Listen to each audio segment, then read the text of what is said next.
Iraq, March 19th, 2003.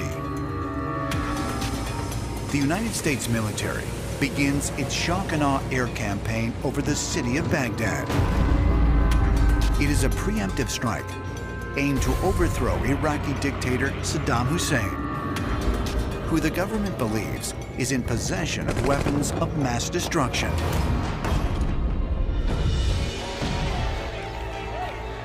Saddam Hussein wanted to make Iraq a regional and perhaps a global superpower. He spoke about himself as the new Nebuchadnezzar. Nebuchadnezzar II was the great Babylonian warrior king, most famously known for rebuilding and expanding the Babylonian Empire in the 6th century BC. His armies conquered Egypt, as well as ransacking and destroying Solomon's temple in 597 BC. Saddam Hussein went nuts. He believed he was the reincarnation of Nebuchadnezzar. So he ordered massive reconstruction of Babylon, which was done with bricks bearing his name on them. Everyone would come to respect the ancient Nebuchadnezzar and the new Nebuchadnezzar. The missing piece to the puzzle of why we went to war with Iraq is the understanding that Saddam Hussein sought to outdo what Nebuchadnezzar had accomplished in his earlier life. The ultimate accomplishment of Nebuchadnezzar was the opening of the fiery furnace. Nebuchadnezzar had gone to Jerusalem, looted and leveled the Temple of Solomon, and he brought the wise men of the temple back to Babylon with him. What happened in this story is absolutely amazing. These three wise men enter this fiery furnace. Not only did they come back out in perfect condition, they weren't alone. They came back with an extraterrestrial visitor in tow. In today's terms, we would obviously call this a stargate or a portal. Saddam knew this. There's one theory that the Iraq War was actually a war about a stargate.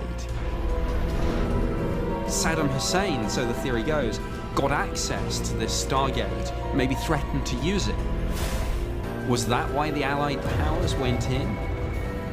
It sounds far-fetched, but this theory is widely believed. Is it possible the United States military was pursuing more than weapons of mass destruction when they invaded Iraq? Could something of great significance, perhaps a portal to another world, have been found amongst the chaos? And if there are truths about extraterrestrial involvement with our planet hidden in forbidden zones, just what would happen when the truth is finally revealed?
But that template is literally the Stargate map for our universe. All right? First 12 Stargates. Well, actually, from our point, it's the first 12 from coming down. If we were going to be coming down from source, there would be 12 stargates that ran through the primal light and sound fields, and there are 12 stargates that run through the density levels. This represents the density level stargates from dimension 1 up to dimension 12. We're stuck down in here in dimension 1, 2, 3, first density down here. For us to ascend, we literally need to be able to move through all of those stargates and up into the primal light fields, and then you can go into the places beyond. Now, these stargates have very exact places where they exist. When you look up in the stars and the star names that, you know, our scientists and people have given to stars here, each one of these is a Stargate portal that connects to a very specific star. Stargates exist at the center of planets and stars. And I'll show you in a second on the next page a little bit about what they look like. But these are each connected to somewhere. These are the universal stargates, which means the ones that run through our whole 15-dimensional system. These are universal level. There are galactic level ones that also have a Cathara grid that plugs in and interfaces with these. Every galaxy has one. And there are planetary ones, a Cathara grid, that plugs into the galactic one, that plugs into the universal one, that plugs into the Echo one. So there's this whole step down. It's like a divine bridge of frequency flow. This is the circuitry by which the perpetual life currents from God flow through into manifestation and then back out again. It's the circulatory system, the structure of the circulatory system of the cosmic matrix and everything within it. But anyway, when we get back to stargates, we have this one is in what's called our universal stargate 1 is in Theta Orion, which is also called Trapezium Orion. It's a group of 4 stars in Orion's belt. The number 2 stargate is in Epsilon in the Eridanus constellation. Number 3, and this is why Earth has always been such a hotbed of activity, it is Universal Stargate 3. In our galaxy is also Galactic Stargate 3. It's right smack in the middle of everything. If you're part of the universal grid, if your planet holds a universal stargate, you're a target for anything from Phantom. Because what they have been trying to do for all these millions and billions of years is to try to get a hold of what is called our Templar, which is this Cathara grid and the circuitry on the universal level, to be able to reverse its coding, break off number 12, flip it upside down and suck it down their black hole, to use that energy and that pattern to upgrade the artificial life matrix that they have been building. It's like better than the Matrix movie. You know? I mean, I watched the Matrix movie and I got halfway through it and I had to leave. I came back later just to see the end, but I couldn't deal with it because it was so, in certain ways, true to reality, and I wasn't ready. My shadow was like, no, I don't want to know this. The other side is, but you need to know. I don't want to know. Anyway, the Stargates are what this is all about. We're right now in the middle of a Templar war. When I talk about stargates, on page 2, this little bit here, and I'm sorry the print is so small. All these are big sheets in some of the other programs that deal specifically with that type of stuff. So each one of these charts is bigger someplace. You don't have to read them all with a magnifying glass. But I wanted here, most people have been familiar with some of this. If you want stargates, you get the Templar book, the Master's Templar course book. That is a whole 200 and some odd page thing on Templar mechanics and on the history that was involved with the fall and all of that kind of stuff. So that's more focused on Templar world issues, where Cathara healing is focused on personal healing issues, but also gives you the whole framework of universal structure. So for the people who don't know that, that information is there. Stargates are basically chakras, massive chakras that exist inside of planets and stars. And there's also other ones that exist hanging in space. But the main ones, the universal ones, the 12 universal ones, are the main vertical gates. If you want to go vertical and get back up to source where you originally started, you need to take the verticals. There are lots of others that are little stargates and portals, time portals. They call them time portals, the ones that go diagonally and horizontally. But the verticals are the stargates. The 12 main stargates are verticals.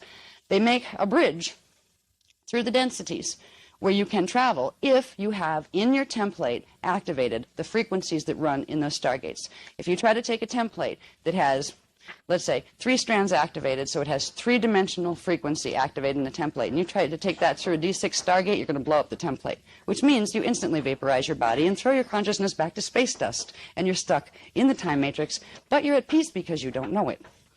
because your units of consciousness, undifferentiated units of consciousness, you don't remember that you were a you, so you really don't feel like you lost anything. But those who knew you do know you lost